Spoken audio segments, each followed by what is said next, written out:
Good morning. Just wanted to talk about something positive today since I've been putting out on the spectrum of things, more of a negative type of truth information out there, and wanted to try to offset that.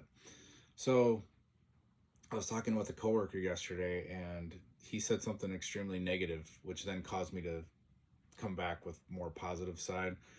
And what it was that we were just talking about things, and he's like, yeah, it really hit me one day that he was questioning the point of life.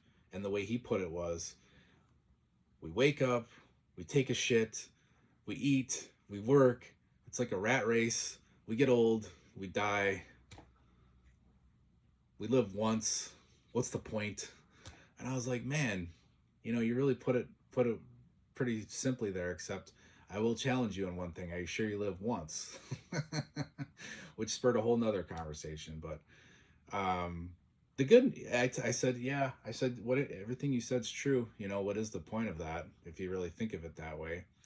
And obviously, there's a lot of positive things we can talk about. There's a lot of beauty in between. There's a lot of relationships in between and things like that. But yeah, I mean, it's kind of a shit show here, right? I mean, there's a lot of truth in what he said. Um, but what I said was, here's the good news. The good news is, first of all, is that you're an immortal essence within your body that doesn't actually die. So you have, once this life ends, you're not dead.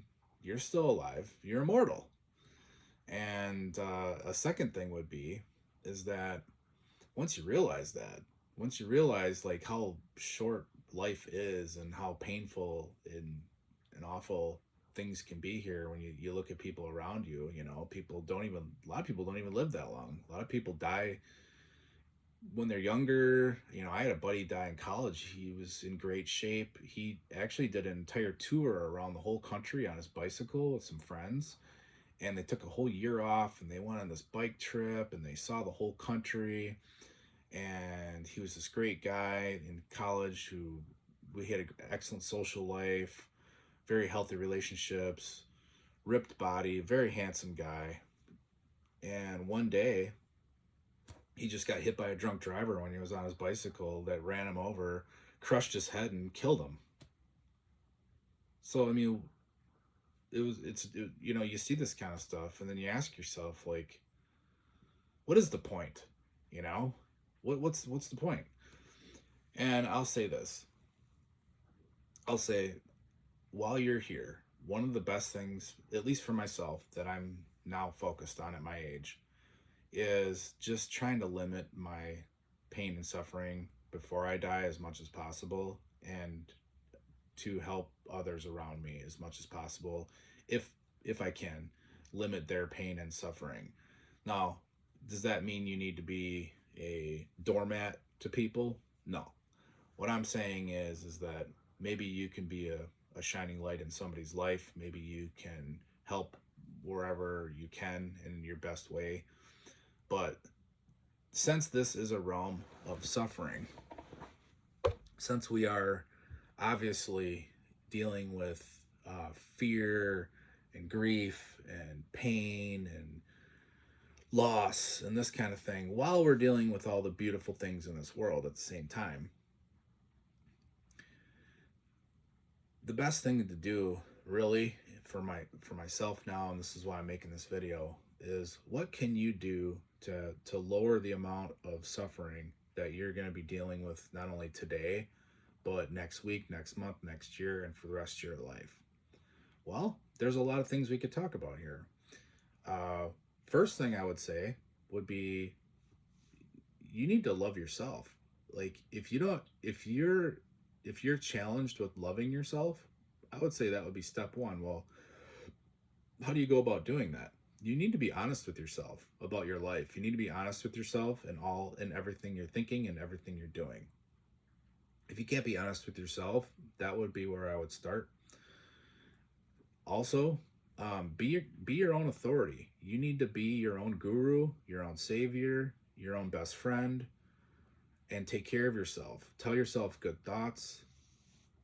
If you have to, hug yourself. love yourself, do whatever you need to do, because at the end of the day, you were born into this world by yourself. I mean, you had your mother there, maybe your father, but you came into this world by yourself. You're going to leave this world by yourself. And so you need to be healthily with yourself and solid in yourself. So, however you need to do that, do it. Um, then, what I would say is if you're not strengthening, you're weakening. So, let's take the body for example. I'm over age 50 now.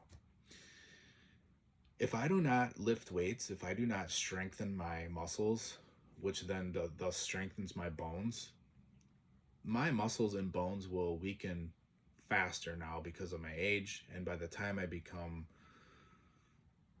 70, 80, maybe 90 years old, maybe 100 years old, however long I live, if I do not put in the time and the effort consistently to strengthen and fight this future suffering in my body, I will suffer more. So I'm doing it. Walking, circulation, nutrients, hydration. Um, so you can start with your mind, start with your body, and then check your relationships. Do you hate your job? If you hate your job, why are you there? Are there relationships you have where when you're around these people, they're dragging you down and you're feeling hurt and you're feeling tired and drained, but you just can't let these type of relationships go out of your life? Look at those. Not saying you should let them go. I'm just saying look at them. Maybe there needs to be an adjustment though. So this is the best we can do between, like you said, we're born and we find ourselves as adults, and we're waking up and we're shitting and we're eating and we're having sex once in a while. We're on this rat race paying bills, and then we're getting older, and then we die. So there's a lot in between there, but trying to limit the suffering, I think, is a noble task. All right, you guys enjoy your day. Stay positive out there.